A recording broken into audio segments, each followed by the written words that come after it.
संदीप सिंह से फ्लिकर सिंह का जो जर्नी थी बहुत लंबी थी। लाइफ में बहुत अप एंड डाउन आए।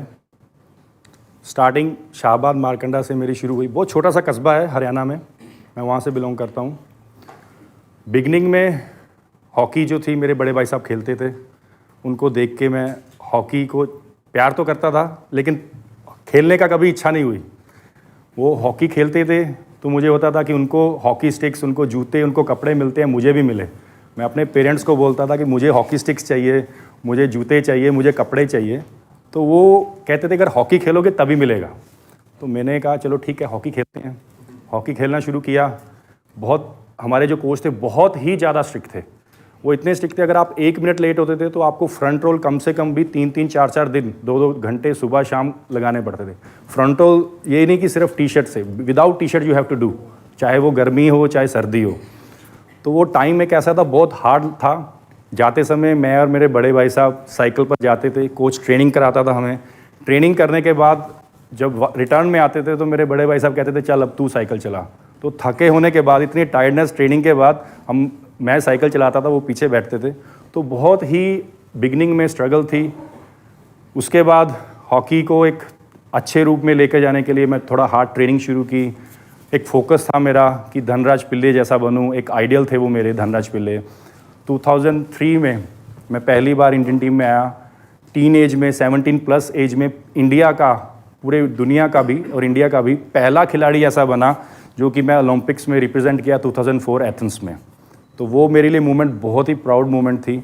2004 के बाद हमारा 2005 में जूनियर वर्ल्ड कप हुआ। वर्ल्ड कप लेवल का वो पहला टूर्नामेंट था जिसमें मैंने सबसे ज़्यादा गोल किए। वो गोल मेरे लिए इतने मायने रखते थे कि क्योंकि मुझे सीनियर टीम में एक दबदबा बनाना था पूरी वर्ल्ड की हॉकी में कि संदीप सिंह फ्लिकर सिंह के नाम पर आ रहा है। 2006 बहुत अच्छा चल रहा था। 2006 में मेरे कोचेज़ मेरे को ट्रेनिंग दे रहे थे, डिफेंडर की ट्रेनिंग, अटैकिंग हॉकी की ट्रेनिंग, टेक्निकली ट्रेनिंग दे रहे थे, ड्रैग फ्लिक की ट्रेनिंग दे रहे थे जिसका मैं मास्टर था। एक ऐसा दिन आता है 2006 में जो कि मेरी पूरी लाइफ, पूरी जर्नी चेंज कर देता है। हमारा सीनियर वर्ल्ड कप का तैयारी चल रही है 2006 में। 1 वीक का ब्रेक हुआ, उसके बाद हम वर्ल्ड कप जर्मनी के लिए खेलने जा रहे हैं। तो 22 अगस्त 2006 मेरे लिए एक ऐसा दिन था। सुबह मैं निकला घर से ट्रेन के लिए। ट्रेन दिल्ली जा रही थी, कालका शताब्दी। ट्रेन में बैठते ही मेरे साथ टीम पार्टनर था। ऐसा साउंड आया जैसे कि ब्लास्ट, कोई बम फट गया हो। साथ ही कुछ सेकंड के लिए सब शांत जैसे होता है। मेरे कान बंद हो गए, मेरा बॉडी लैंग्वेज, बॉडी सब कुछ डेड। मेरी बॉडी जंप करती है। जंप करने के बाद आई फील किसी ने लोहे की रोड किसी कमर में घुसा दी हो। और सडनली पीछे से एक आदमी आता है इधर और बोलता है कि मेरे से गलती, ऐसे हाथ में गन पकड़ के, मेरे से गलती से गोली लग गई है, गोली चल गई है। 9mm पिस्टल से गोली चली, मेरे स्पाइनल कॉर्ड पर लगी। ऑन द स्पॉट पैरालाइज हुआ मुझे। मैंने अपने पॉकेट से फ़ोन निकाला, उस समय नए नए फ़ोन इस्तेमाल करना शुरू किया था। अपने ब्रदर को कॉल किया, कोचेज़ को कॉल किया, तो उन्होंने कहा स्ट्रेट वे आप पहुँचो हॉस्पिटल। मुझे हॉस्पिटल लेकर गए चंडीगढ़। पहुँचते ही वहाँ मेरा MRI, CT स्कैन, एक्सरे सब कुछ हुआ और मेरा ऑपरेशन शुरू हुआ। ऑपरेशन के 3 से 4 वीक लग गए मुझे होश में आने के लिए। जब मैं होश में आया, ऑलमोस्ट मेरा बॉडी का वेट था वो 40% लूज़ कर चुका था। मैं वेंटिलेटर पे था, ICU में था। और जब मैंने देखा मेरे सामने डॉक्टर की टीम बैठी हुई थी, दे सेड संदीप आप एक्सट्रीमली लकी हो, आप बच गए हो। आपके तीनों ऑर्गन, जो आपके बॉडी के तीनों ऑर्गन होते हैं, उसके बीच में से स्पाइनल कॉर्ड को, L2 को टच होकर गोली डायरेक्शन चेंज करके नीचे आई है और सबको रब करके निकली है। लेकिन आप एक्सट्रीमली लकी हो जो बच गए हो। लेकिन हम ये नहीं कह सकते कि आप कभी हॉकी खेलोगे, कभी आप चल पाओगे। आप लकी होगे कि आप व्हील चेयर पर भी बैठ जाओ। वो दिन था, मैंने डॉक्टर साहब को बोला सामने गेट है, आप जा सकते हैं। मुझे किसी भी नेगेटिव पर्सन की यहाँ ज़रूरत नहीं है। स्ट्रेट वे भाई को कॉल करता हूँ, बोलता हूँ कि मुझे हॉकी स्टिक ला के दो। वो हॉकी स्टिक आज भी मैं हाथ में रखता हूँ। मैं हॉकी स्टिक को प्यार करता हूँ, तब से, पहले भी करता था। उस हॉकी स्टिक के साथ मैं सोता रहा हूँ। वो आज भी मेरे पास पड़ी है मेरे घर पे और वो मेरे बेडरूम में मेरे बेड के साथ रहती है। उसके बाद की जो जर्नी थी मेरी लाइफ की बहुत डिफ़िकल्ट थी। 24 घंटे में सिर्फ 23 घंटे मैं जागता था, 1 ही घंटा सोता था, वो भी पिल्स मिलती थी मुझे मेरे माइंड को शांत करने की। मेरे माइंड में एक ही चीज़ आती थी, मुझे खेलना है और इंडिया के लिए खेलना है, दोबारा हॉकी खेलनी है, दोबारा फील्ड पे उतरना है। एक चीज़ कसक थी मेरे मन में कि मैंने जो रिकॉर्ड नहीं बनाए अभी तक, वो रिकॉर्ड बनाने हैं। मेरे भाई ने बहुत हेल्प की। बेड के ऊपर जब मैं लेटा होता था तो ऐसा फील होता था कि मेरी टांगें हैं ही नहीं है, क्योंकि मेरे टांगों में कोई फीलिंग नहीं थी। मेरे बेड को अगर कोई टच करता था तो ऐसे फील होता था कि जैसे बॉडी में करंट हो गया हो। वो नीडल्स मेरे टांगों में लगाते थे डॉक्टर्स, मुझे पता नहीं चलता था नीडल अंदर जा रही हैं या बाहर हैं। कुछ दिन बाद मैंने भाई को कहा कि मुझे दोबारा फील्ड पर आना है, तो हम रात को डॉक्टर से, फैमिली से चोरी ट्राई करते थे उठने के लिए, हॉकी स्टिक के सहारे।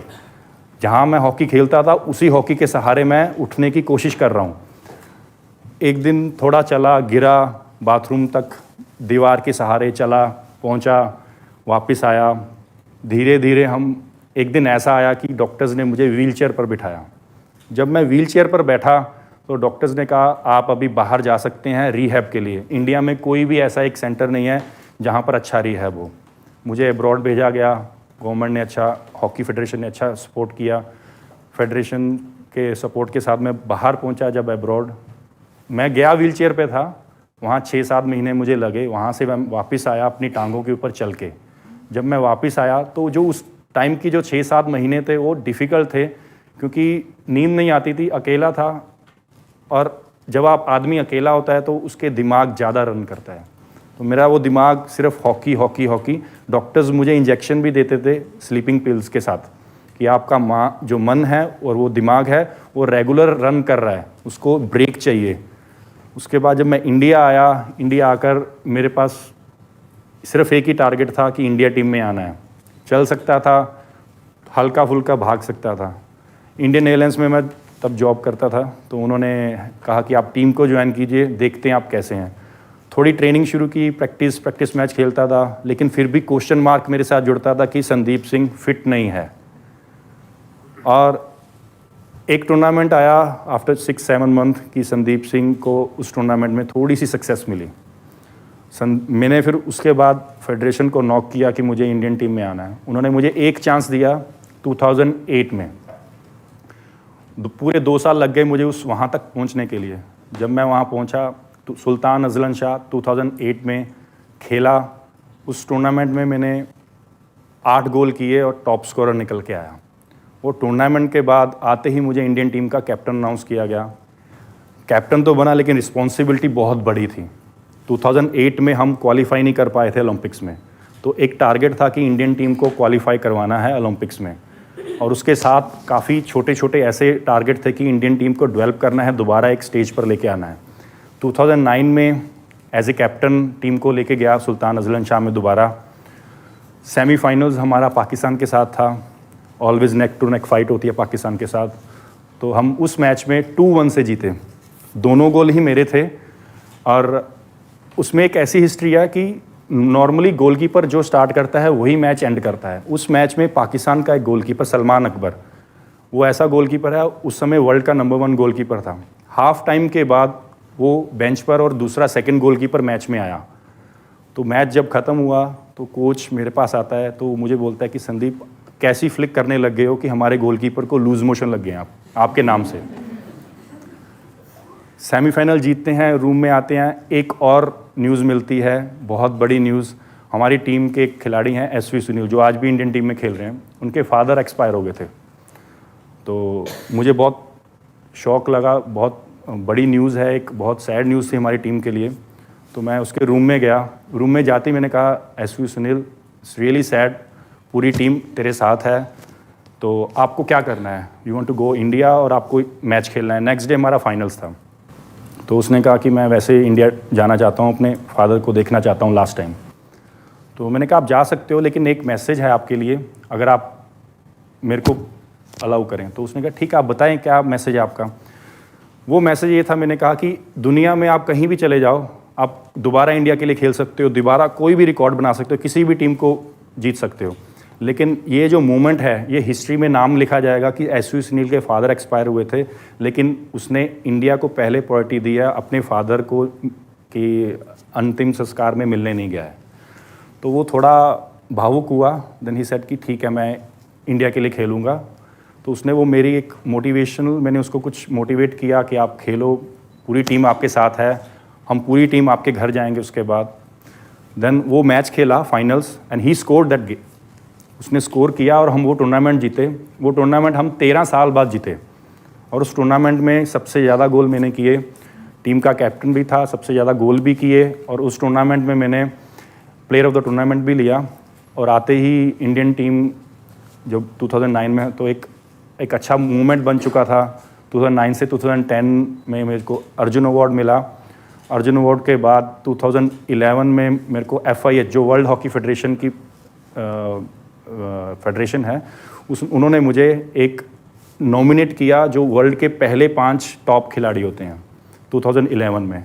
2012 में एक ऐसा टारगेट था जो मेरा 2008 में, जब मैं पहली बार इंडियन टीम में आया था, तो वो टारगेट मेरा फोकस वही था कि मुझे 2012 की लंदन ओलंपिक में इंडियन टीम को लेके जाना है।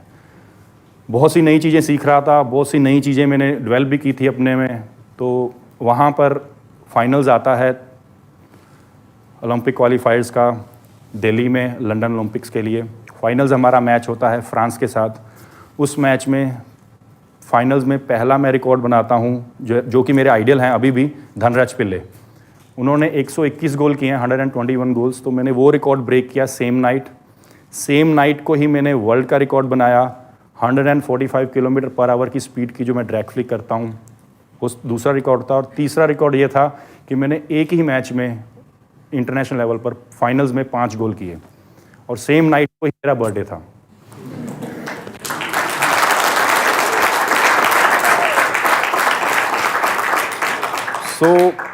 उस मैच में मैं अपने आप को एक रीबर्थ के रूप में देख रहा था। तो ये मेरी संदीप सिंह से फ्लिकर सिंह की जर्नी है। दोस्तों, एक ही चीज़ लाइफ में मैंने सीखी है कि नेवर गिव अप। वैसे बोलना आसान है नेवर गिव अप, लेकिन जो अच्छा फाइटर होता है, एक सॉलिड फाइटर होता है, वो चैलेंज को एक्सेप्ट करता है। मैं हर चैलेंज को एक्सेप्ट करता हूँ बचपन से। मेरी लाइफ में मेरी गोली एक चैलेंज था। आपकी लाइफ में, हर किसी की लाइफ में चैलेंज आता है, चाहे वो गोली बन के आए, चाहे वो एग्ज़ाम बन के आए, चाहे वो जॉब बन के आए, चाहे वो कोई छोटी हडल आए, चाहे बड़ी हडल आए। जब आप उसको चैलेंज लेते हो तो डेफिनेटली आप सक्सेस होते हो। अगर आपका कोई भी टारगेट, कोई भी गोल अचीव होता है तो आप वहाँ स्टॉप मत करें, आप नेक्स्ट टारगेट की तरफ जाएं, उसको गोल को बनाएं और उसको अचीव करें। जिस दिन आप ये सोच लोगे कि मैं सक्सेस हो गया हूँ, उस दिन आपका पतन होना शुरू है। आप जिस दिन आपका ये सोचने लग जाओ कि मैं सक्सेस हूँ और सेटिस्फाई हूँ, आपका वो एंड डे होगा सक्सेस को एंजॉय करने का। आप चाहे 80 साल के हैं, चाहे 100 साल के हैं, चाहे 16 साल के हैं, आप अपना टारगेट अचीव करें, टारगेट बनाएं, गोल बनाएं और उसको अचीव करें। इससे बड़ी बात नहीं हो सकती। Thank you so much.